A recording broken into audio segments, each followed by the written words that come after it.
Welcome into A to Z Sports Prime Time on this Thursday, August the 14th, the last primetime show on the road, at least for the foreseeable future. Well, not for the foreseeable future. Of course, we'll be on the road in Denver, but the last primetime road broadcast of this 10-day joint training camp sprint. It's been a slog for the football team. It's been a slog for the coaching staff and everybody who's responsible for getting the football team to and from, but they'll be able to put a bow on it, hopefully put a successful bow on it for their sake tomorrow at Mercedes-Benz Stadium in a preseason game that, of course, we will be there to cover. And we're looking forward very much to doing so, to seeing how Cam Ward builds upon his week of work and his first preseason debut, to see how much further he can take it, or if there's setbacks, how he responds to those setbacks, and everybody else up and down the roster. We had a really good conversation today with Greg Cosell of NFL Films. I'd invite you all before the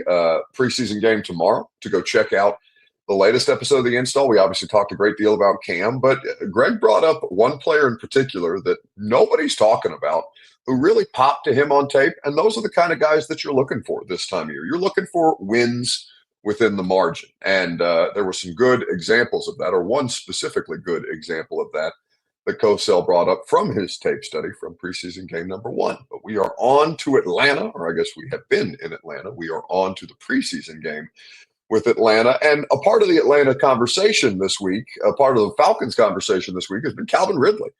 Calvin Ridley, who is in year 2 in Tennessee, on 2 years in, or 1 year into his 4-year deal, and getting ready to get his second season under contract underway, and trying to find ways to be more successful as a team beyond just individually successful. And there's going to be a lot of discussions about Calvin this year, especially given how much they're going to lean on him in 2025 and how much further he can actually push this thing, which is a reason for you guys to hope. Calvin Ridley is one of the few proven commodities that exist on your roster. It's Calvin, it's Jeff, Amani Hooker, Roger McCreary, and I would say Kevin Zeitler and Lloyd Cushenberry, when he's back, all fit that mold, but there's very few and far between kind of players that you can truly, truly bank on.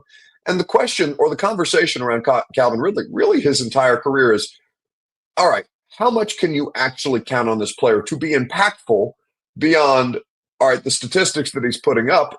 Is he doing it in meaningful games? It's a different version, a higher level version, of course, because Calvin Ridley has obviously played on good teams. It's just been a while since he's been able to participate on a team that's having success. But Calvin Ridley has been a higher level version of that discussion, because we have that conversation a lot around Chig Okonkwo, where Chig is actually a more statistically productive player than Jonnu Smith was during his time with the Tennessee Titans. But we know that Chig Okonkwo has never played on or contributed to a team that is as successful as the teams that Jonnu Smith played on while he was here in Tennessee. So we'll talk about that within the context of Calvin Ridley tonight. We'll do a weekend bounce back, and then we'll send you on your way. It's been a fun time down here in Atlanta. I think on the whole, a productive work trip, and they can really put a nice bow on it tomorrow, like I mentioned in the preseason game, both Calvin Ridley and Cam Ward together. And I'm sure Calvin Ridley will want to put on a show. He's been very, very talkative this week, especially given that the Falcons are the organization that drafted him, and that things went south here with his career due to the gambling scandal that he had around him, the time away from the team that he took, and what ultimately saw him suspended for a year and then jettisoned from the Falcons, where he ended up on the Jags, and then eventually here, well, I guess not here in Tennessee because we're in Atlanta, but on the Titans roster on a lucrative deal that he's been waiting and trying to earn for quite some time. He finally got it in Tennessee, and now he's looking to pay further dividends on that contract to show that he's worth it.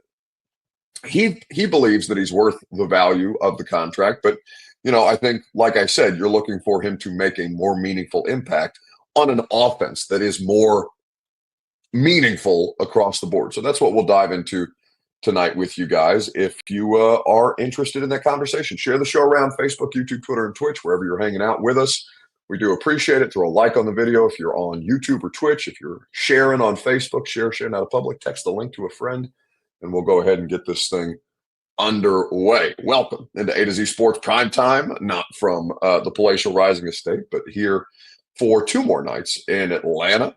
I'm your host, Buck Rising, and I'm proud as always to be presented to you by the wonderful people at True Math Fitness in the Gulch, where I am missing it desperately, but True Math gave me my workout plan so I could go on the road and not completely fall out of my fitness routine. They can do the same for you at TrueMathFitness.com. Of course, Two Rivers Ford is responsible for getting me everywhere that I drive. Anyway, Two Rivers Ford goes above and beyond, just like they do for me. They do for you, and they have done for customers in Middle Tennessee across the last 40 plus years. Two Rivers Ford in Mount Juliet or online at tworiversford.com for more details. All right, let's dive into this. And I know you guys are excited. A lot of commentary about the offensive line this week. Johnny on YouTube brings up the offensive line looks amazing on paper if Dan Moore was solid.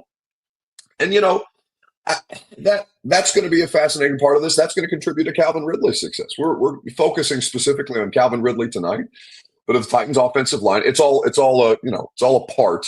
It's all various pieces of the larger puzzle. The puzzle for the Titans' success, or putting together the puzzle for the Titans' success, starts first and foremost on offense. Starts first and foremost with the rebuilt offensive line.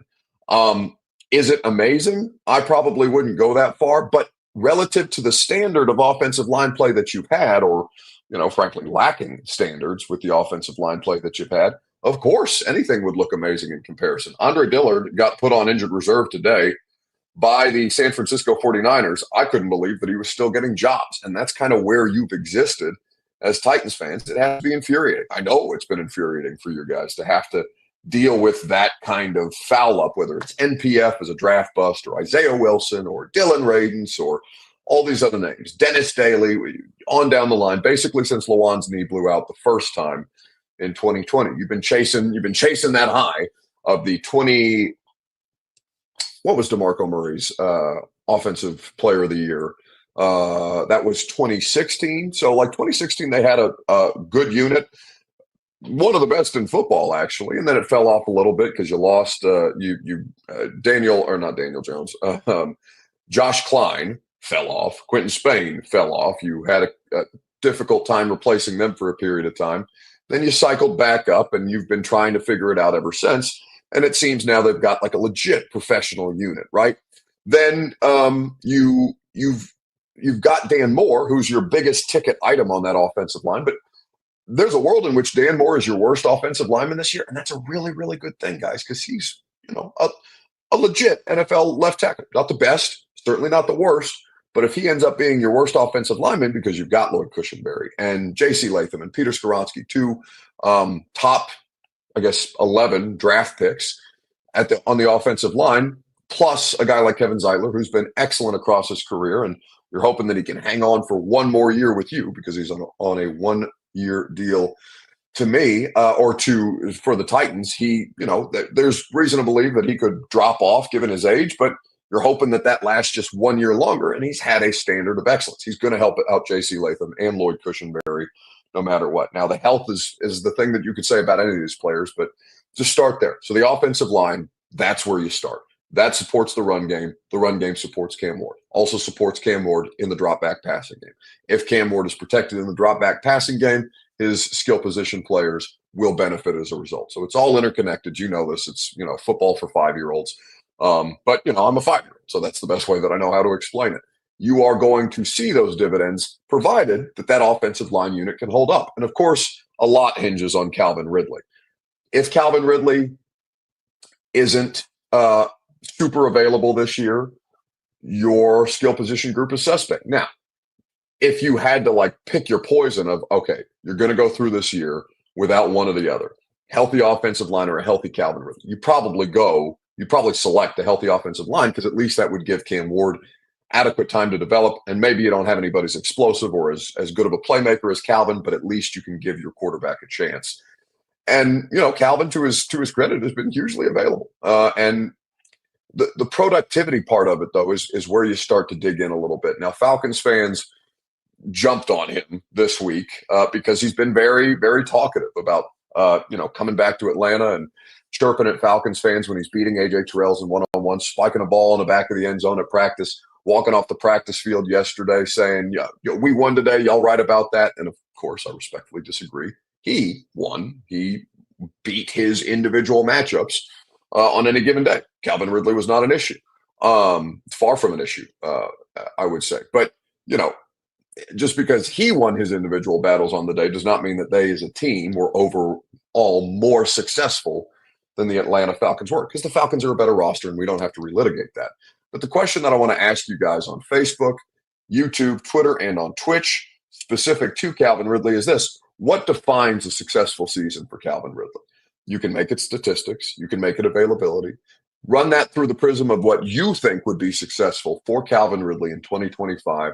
Let me know, and we'll talk about it together. You'll hear from Brian Callahan. Did a sit down with Brian, I guess, almost a week ago in Tampa Bay for a good 20 minutes. Really good conversation. Even though it was before the last preseason game, I do still think it's worth listening to because there's a lot of good info, a lot of good information to be learned or to be gleaned from that conversation. I don't just say that because I did the interview, but Callahan is uncommonly open and transparent for an NFL head coach, and that doesn't make him a good NFL head coach, but it does at least help you learn more about your football team. And you're going to hear from him about Calvin Ridley here in just a second and where he thinks Calvin Ridley is heading in 2025. But what defines success for Calvin Ridley by your standard in 2025? We'll talk about it together. It's your Two Rivers Ford Take. It's presented by the South's most trusted Ford dealer, Two Rivers Ford in Mount Juliet, or online at tworiversford.com.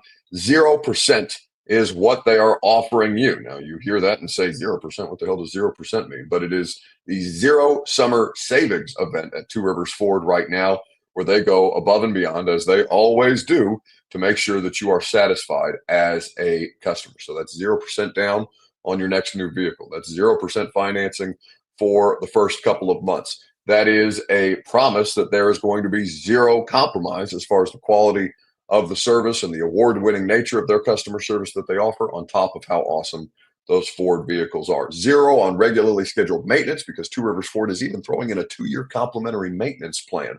Zero summer sales event happening right now at Two Rivers Ford, but only until September 2nd.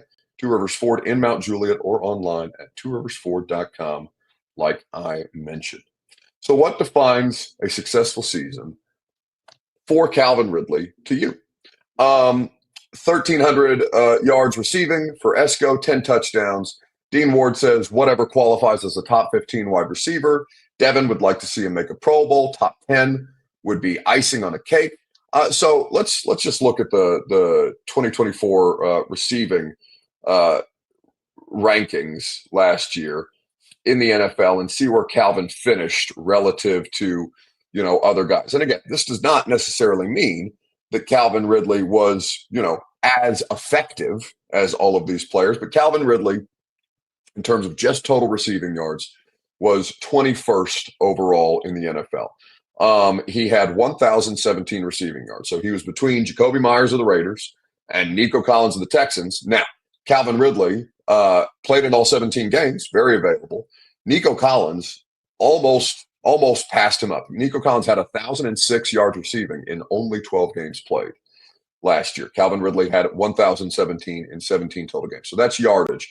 As far as touchdowns, Calvin was way lower on the list. He only had 4 receiving touchdowns in 2025. That production got cut in half, so that would leave him tied for 62nd. So he's down there with guys like Jerry Jeudy, Cade Otton, Kyle Pitts, Romeo Doubs, Khalil Shakur. Surprising, Robert, that Zay Flowers only had 4 receiving touchdowns last year, but obviously the Ravens had a hugely successful offense, and there's a lot of mouths to feed in that Ravens offense. And did Zay Flowers miss time last year? Am I misremembering? Did he miss any time at all? I don't. In the playoffs, he did. He Okay. missed the Buffalo Bills game. He got hurt the week before. Okay. So, on the whole, but it's like touchdowns don't necessarily indicate success when you're playing in the most successful offense by DVOA, as Zay Flowers was last year. Now, as far as receptions go, Calvin Ridley was, let's see, where is Calvin? You got to scroll to find Calvin Ridley. 45th in terms of total receptions. David Njoku and Darnell Mooney are the 2 names that he's sandwiched between. 64 total receptions for Calvin Ridley last year. And targets, there was only, he was really the only target that they were going to consistently, 120 total targets, but only 64 receptions on those 120 targets. So you understand that he was being force fed the ball a lot without necessarily being able to capitalize on those opportunities. And that's not all his fault. So like a lot of you guys are saying top 10, top 15, Calvin Ridley is a top of tier 2 wide receiver, the high end of tier 2 wide receiver. And you guys want him to be a number 1 wide receiver in, true and honest measure. But you would probably name 20 wide receivers who you would consider to be better players than Calvin Ridley, or that you would rather have, right? If I went Jamar Chase, Justin Jefferson, Brian Thomas, Drake London, Amon-Ra St. Brown, Malik Neighbors, CeeDee Lamb. Ladd McConkey is also at that high end 2 type of situation. I don't know that you would rather have Ladd McConkey over Calvin Ridley, but you go down the list. Zay Flowers, I brought up. Like there's a lot of different receiver names that you would bring up before probably you would say Calvin Ridley. So numbers don't always tell the story, especially when you're the only guy who's capable of capitalizing or even remotely capitalizing on that target. I don't think that he's in the conversation for top 15. I think that's, at least for me personally, AJ Brown, as Ann Herndon brings up, I forgot that one, not on purpose, but to save you some pain, but you get what I'm saying. Like Ridley is not what you need. Well, I'm trying to think how to phrase this. You need a bona fide number 1 wide receiver. And Calvin Ridley is your number 1 wide receiver by default. Now, maybe with the right quarterback situation, Calvin Ridley can break through and become that. But I do think that there's some characteristics about a lot of those other guys that you would take over Calvin. Now, I'm just being realistic about it. There's nothing wrong with hoping that Calvin Ridley can finish in the top 10, in the top 15 or 16 or top 15, or I wouldn't put him top 10 in any of those statistical categories, just because I think there are other guys who are going to produce at a higher level. Like I said, Nico Collins had almost as many receiving yards in 12 games as Calvin Ridley did in 17. That you have to take Calvin Ridley's quarterback situation into account too. I'm not saying this to knock Calvin. I'm just kind of looking at him relative to the rest of the league and keeping my expectations relative. What would define a successful season to me in Tennessee would simply Calvin being available to Cam Ward as much as humanly possible. Availability matters to me far more than his production. Corey D. Jackson says Nico ain't better than, I assume he meant to finish that sentence by saying Calvin Ridley. Nico Collins is a better wide receiver than Calvin Ridley is. That's a losing argument. You can find any number of metrics that would tell you that Nico Collins is a more successful and more effective and more efficient wide receiver than Calvin Ridley is. If you don't, if you want to argue that point, you're welcome to do so. I'm just saying that there are many, many fact-based, numerically based arguments that will show you that Nico Collins is a superior wide receiver. And the smarter people than me could explain in greater detail why he is. Greg Cosell, we've talked about this many, many times. Nico Collins is probably a top 8 player at the position. And I don't think it's not arguable unless, you want to just do it based on fandom, and that's fine. You're welcome to do so. But I would say you're being a bit biased in that situation. Now, of all the different things that you have to work with, I just want him on the field. I want him on the field as much as humanly possible, as healthy as humanly possible. That to me is the only metric that would define success for Calvin Ridley. Because, and obviously you want him to be a productive member of the offense in that situation. But with the situation that you have for Calvin, there's some questions about, okay, well, if teams take him away, you're relying on 2 fourth-round rookies and an aging Tyler Lockett. Or if he's not out on the field, you're relying on those guys to carry your passing game. And again, if the offensive line is right in front of Cam Ward, that will give him the best possible chance to succeed rather than having all of his available weapons. You have a situation where you would benefit greatly from that. So for me, it's about him being healthy first and foremost, beyond box score stuffing, right? Like if he comes away with big numbers, like he had 1,000 yards receiving last year. Calvin Ridley is not in that instance a game-changing player. He's just the only player that's out there to make plays in the passing game. And God bless him, he did so consistently, certainly more consistently down the stretch at the end of the season, from the second half of the season than he did in the first, where he's dealing with all kind of drops. And again, guys, I am not ignorant of his quarterback situation last year. I covered every game, understood his frustration, saw the way that he worked himself out of it. I have great respect for the way that Calvin Ridley handled it last year. Even if I'm looking at him in a different, as a lower caliber player than the top of the top, the high end players in the NFL at this point in time. We'll see what happens with Calvin Ridley. Perhaps there's a greater conversation to be had, but based on who he's been throughout the course of his career and who he's played with, like the best version of Calvin Ridley, he had Julio Jones.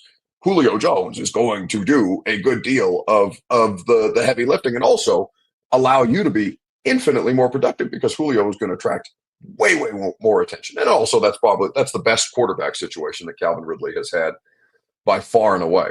I'm not down on Calvin Ridley by any stretch of the imagination. I just think that there are, you want a bona fide number one wide receiver, and you traded one of those away a couple of years ago. They're not that easy to find. And it's not Calvin Ridley's fault that he's the best option that you have. He's not a bad option to have. You're waiting for the rest of those guys to be able to take some pressure off Calvin Ridley, because Calvin Ridley is going to command a lot of attention this year. So as you look at all the different things, that the Titans have at their disposal, it was interesting to talk to Brian Callahan about Calvin Ridley. I don't know if you guys have caught the sit down that we did last week with Brian Callahan. We did it for the radio show. I don't know we never talked about it on primetime, because we did that interview on a Friday in Tampa Bay and then ran it on the radio show on Friday. But this is a portion of the conversation specific to Calvin Ridley from the Titans head coach. It's easy to be, encouraged and refreshed before a season starts, before the stuff gets really hard, before losses happen and things like that, the adversity. But it's noticeable with Calvin. Mm-hmm. And last year was a grind, right? And down the stretch, and I think he handled it as well as one could handle it, I'm sure, from your perspective as well. But just to see the way that he's come out this year and the way that bleeds through to everybody on the roster, and of course he's an effective player, that has to be a night and day difference for what you guys are trying to accomplish, based on just seeing the way that he's ready to work and how seriously he took how bad things got last year. Yeah, Calvin's incredibly prideful. He's an elite competitor. Otherwise, he wouldn't be doing what he's doing, especially at his age. And he's also a very passionate person, and he believes in what we're trying to get done. He believes in the guys in the locker room, which I think is really cool. And there's nobody that works harder than him. And I think he took it upon himself to say that I know I can do a better job from a veteran perspective of helping our team. And now he's got a bunch of young kids around him that he can really have an impact on. And I think he enjoys that part of it. And I think he enjoys the idea that I can be in a leadership role that I've earned over my career. And the way that he works certainly earns him that right. There's nobody that practices harder than Calvin, except for maybe Jeff, in terms of their effort and energy from every snap in practice. Those guys are what makes your program come alive. Those are the people you have to have. Guys that got pelts on the wall and that practice and play it with a certain degree of intensity all the time. And Calvin, I think, had this moment where he's like, I know I can be better in that regard, and I know I can help turn this. And I think the guys that we have in our locker room, the veteran players, I think are excited by that challenge. That's fun to be able to take something that wasn't very good last year, to see how much better we can make it in year 2 and in year 3, and be able to have a lasting impact on the legacy of what hopefully our program can become. And I think they take that as a personal challenge too. You talk about Jeff and in practice, how much? So that's a portion of the conversation with Brian Callahan. Like I said, I really enjoyed it. I very much enjoy talking to Brian Callahan, because I think it's informative, and I think he shares a great deal, and I think it helps you learn about where your football team is trying to get to. Now, whether they're able to successfully accomplish that, nothing to indicate that that's going to be an easy road to go. But like I said, I have tremendous respect for Calvin Ridley. And I see it every day, the way that Brian's talking about. Nobody practices harder than Calvin Ridley except Jeffrey Simmons. And those are the two guys who are on the high end of the veteran leadership or veteran production scale for you. Those two guys, are going to bring it week in, week out. Tony Pollard, I would also include in that conversation. And you don't want Tony practicing as hard as the other two because you want Tony to have as much tread on the tires as humanly possible, especially without Tajay. So productive, rather health first and foremost. Obvious answer, I know, but it's still the most important thing because it fosters further connection, further development from the most important thing on the roster, and that is Cam Ward. Cam Ward is the most important thing, and to Calvin's credit, um, I think that he has gone so far above and beyond to make sure that he welcomes Cam Ward into the situation and supports him. The fact that they were communicating even before, like when we all knew that Cam Ward was going to get drafted by the Titans, but like it wasn't official yet. I think that he doesn't have to do any of this, but he knows how important it is first and foremost, and he's in a position to do it to his credit. So that's such a cool thing to see. And I know Cam Ward has really embraced it because, Calvin Ridley is a known commodity. He's a college football superstar. He's been in the NFL a long time, been effective in the NFL for a long time. And to have that guy, I know Cam Ward talks about Cam as Calvin Ridley's sidekick. And that means a great deal to both of them. So the more that he can stay out there, the more that they can work together to build upon that. That's the most important thing. The only thing that matters this year between Calvin Ridley and Cam Ward is the continued support and development of Cam Ward, statistically or not. To his credit, I think Calvin has done everything above and beyond the call of duty that way. And like I said, really, really cool to be able to witness that firsthand. You guys, as Titans fans, I'm sure hope to see the dividends of that. I don't think there's going to be any problem between Calvin Ridley and Cam Ward. It's just trying to figure out the rest of it around them and to make sure that they can still distribute the ball without having to lean so heavily on Calvin, even though I'm sure at times they will be able to lean on Calvin. All right. Weekend bounce back. Who needs to bounce back most in sports? Facebook, YouTube, Twitter, and Twitch.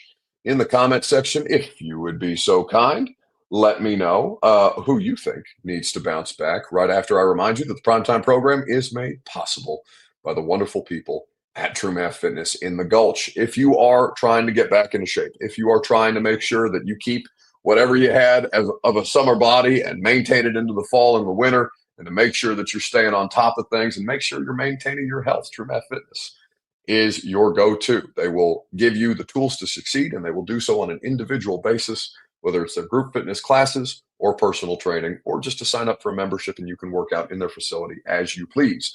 TrueMathFitness.com for your first workout free. Who needs to bounce back most in sports this week? I would say Michael Penix, but the Atlanta News would tell you Michael Penis. They had a lot of words throughout practice, so I gave my words and just went a little bit too far. So, it is a fairly easy mistake to make, given the nature of his name, and people have been making Penix penis jokes his entire career, I'm sure. But like for the news coverage to screw that up so royally and for nobody to catch it is kind of crazy. They had a lot of words throughout practice, so I gave my words and just went a little bit too far. Yeah, the thing that went too far is the fact that what does that graphic say underneath him? It's like the Southeast's foremost news leader. What's this? They had a lot of words throughout practice, so I gave my words and just went a little bit too far. WTOC, the Southeast news leader that can't get the starting quarterback's name right and instead made it about male genitalia.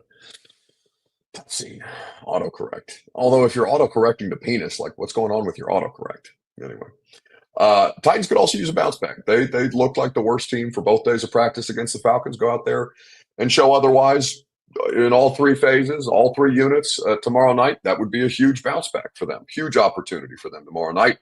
And we look forward to, I'll be there, obviously, covering things for you on social media. We'll have write-ups on A to Z Sports during the game. I'll probably have like an instant reaction to Cam's production there tomorrow, and that'll be great. Always, it's just I love getting back to doing games. I'm excited to see what happens this season, even though I don't think it'll go like super well from a win-loss standpoint.